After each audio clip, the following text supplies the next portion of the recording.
Здравейте, приятели, хора, които ни гледат на King TV.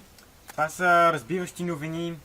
Случи се днес голяма трагедия, такова вчера. Случи се голяма трагедия в Бургас. Имаше торнадо, много потушително, много къщи, много хора останаха без домове, много жертви.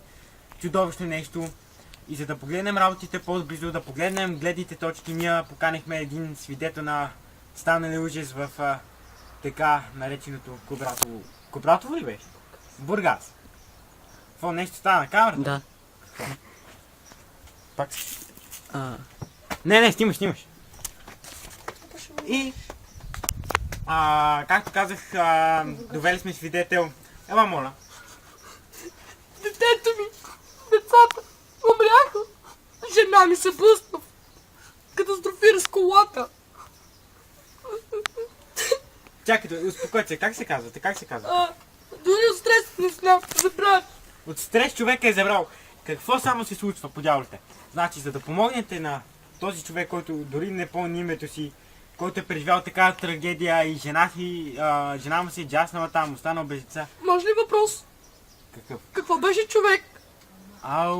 Дори почва да получава амнезия. Моля, седнете някъде тук, ако искате. Какво е това? Просто пазете тишина.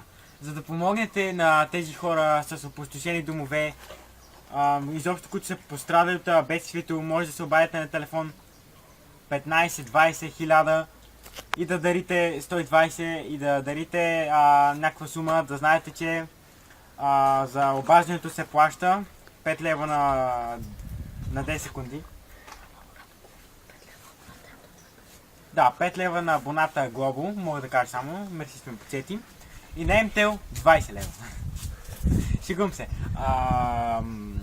Значи може да дарите всякаква сума, стига да е под една стотинка. Моля, смилете се на тези хора, защото трябва да им купим домове и да им помогнем, защото пострадаха от бедствието. Торнадо, между другото, може да се очаква. Сега ще викнем Емил Чуваков да ви каже... Чуваков... Как е там, бе?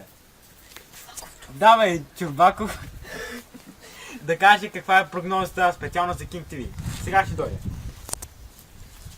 Здравейте! Значи прогнозата е от нашите... мерси на микрофона. От нашите сателити разбрахме, че прогнозата за утре и за цялата седмица много топло, до към 5 часа, много топло, после само валежи ни очакват. И да знаете, тези коментари да ги пишете по Facebook страниците и където и да било, че съм плешив идиот, не са верни. Значи това просто е шапка като по филмите. И да знаете, че значи прогнозите на мен ми ги казват, не съм аз виновен. Ако не са верни, не съм аз виновен. Моля, благодаря. Това е от спортните новини. Няма да видите днеска, защото не се е случвало нищо спортно. И довиждане. Чао, приятели на King TV, абонирайте се за нас, коментирайте и харесвайте каквото ви харесва. Чао!